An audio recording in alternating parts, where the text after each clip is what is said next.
Hi friends, welcome back to our channel. ఎలా ఉన్నారు friends? అందరూ బాగున్నారా ఫ్రెండ్స్? నేనైతే బాగున్నాను. మీరు కూడా బాగుండాలని అయితే మనస్ఫూర్తిగా కోరుకుంటున్నాను.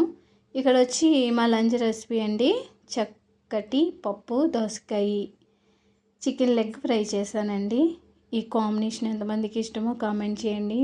మా ఇంట్లో అయితే అందరికీ ఇష్టమే, నాకైతే చాలా ఇష్టం అండి. పప్పు దోసకాయ చక్కగా చికెన్ ఫ్రై, కనీసం చికెన్ ఫ్రై లేకపోయినా ఆవకాయ పచ్చడి, వడియాలు అలా ఉన్నా సరే నాకు చాలా ఇష్టం అండి. పప్పు అంటే ఇష్టం లేని వాళ్ళు అయితే ఎవరు ఉండరు.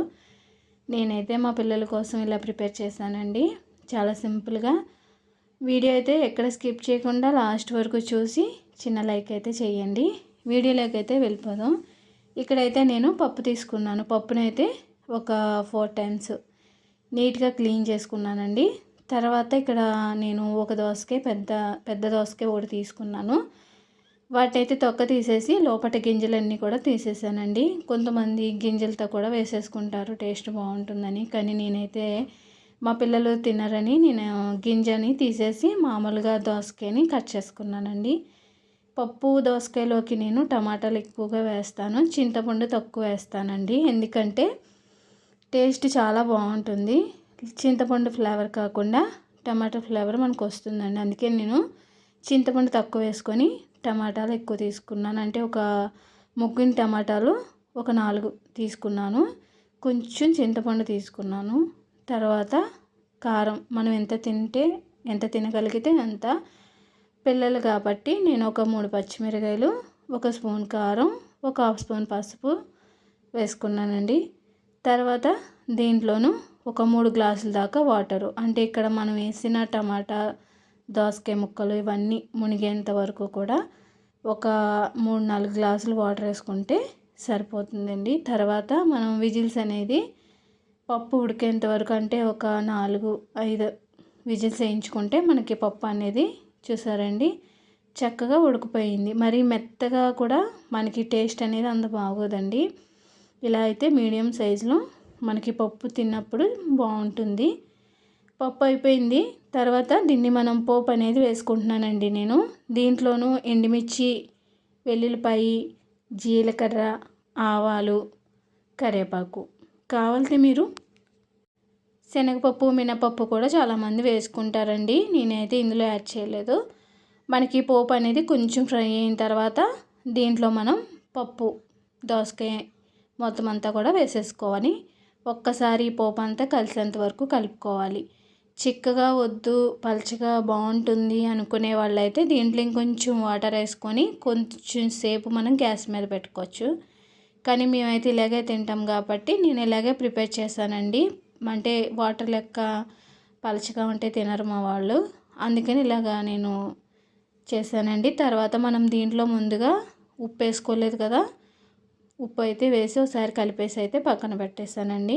అదైతే పప్పు దోసకాయ అయితే అయిపోయింది. ఇంకా నెక్స్ట్ ప్రాసెస్ వచ్చి చికెన్ లెగ్ ఫ్రై చేస్తున్నాను. ఇదైతే చాలా సింపుల్ అండి. మనకి చక్కగా ఒక 4 లెగ్ పీసులు అయితే తీసుకున్నాను. వీటిని అయితే శుభ్రంగా ఒక 3-4 టైమ్స్ నీట్గా క్లీన్ చేసేసుకున్నానండి. తర్వాత దీన్ని ముందు మనం మ్యారినేట్ చేసుకోవాలి. మ్యారినేట్ చేసుకున్న తర్వాత మనం ఫ్రై అనేది ప్రిపేర్ చేసుకోవాలి. చాలా సింపుల్ రెసిపీ అండి మనకి. దీంట్లో నేను ఒక 1/2 లెమన్ వేసాను. తర్వాత వీటికి ముందుగా మనం ఘాట్లు పెట్టుకోవాలి, ఎందుకంటే మనం కలిపిన మసాలా అంతా చికెన్ లోపలికి కూడా కలవాలి కాబట్టి. తర్వాత వెల్లుల్లిపాయ, జీలకర్ర, అల్లం నేను మామూలుగా రోల్లో దంచుకొని వేసుకున్నాను. మీరు మామూలుగా మెత్తగా మిక్సీలో పట్టుకొని వేసుకున్నా సరే, నేనైతే దంచుకొని వేసుకున్నానండి. ఒక్కసారి అయితే కలుపుకోవాలి. కలుపుకున్న తర్వాత మనం దీంట్లోనూ అన్నీ కూడా 1/2 స్పూను, అంటే కారం పిల్లల కోసం అన్నాను కదండి, అందుకని నేను 1 స్పూన్ వరకు వేసాను కారం, ఒక 1/2 స్పూన్ పసుపు, కొంచెం టేస్ట్కి సరిపడా ఉప్పు, 1 స్పూన్ ధనియాల పొడి, తర్వాత కొంచెం చికెన్ మసాలా అన్నీ వేసుకొని ఒక్కసారి మన మసాలా అంతా కూడా ఈ చికెన్కి బాగా కలిసేంత వరకు కూడా కలుపుకోవాలండి. ఎందుకంటే మనకి వేసిన మసాలా అంతా కూడా చికెన్ లెగ్ పీస్కి బాగా కలిస్తేనే మనకి ఫ్రై అనేది టేస్ట్ చాలా బాగా వస్తుందండి. ఇక్కడైతే నేను మొత్తం అంతా కూడా మ్యారినేట్ చేసేసుకొని చక్కగా ఒక 1/2 అవర్, లేదంటే అప్పటికప్పుడు వేసేసుకున్నా పర్లేదు. లేదు టైం ఉందనుకుంటే ఒక 1 అవర్ అట్లా మీరు ఫ్రిడ్జ్లో పెట్టుకున్నా, బయట పెట్టుకున్నా పర్లేదు.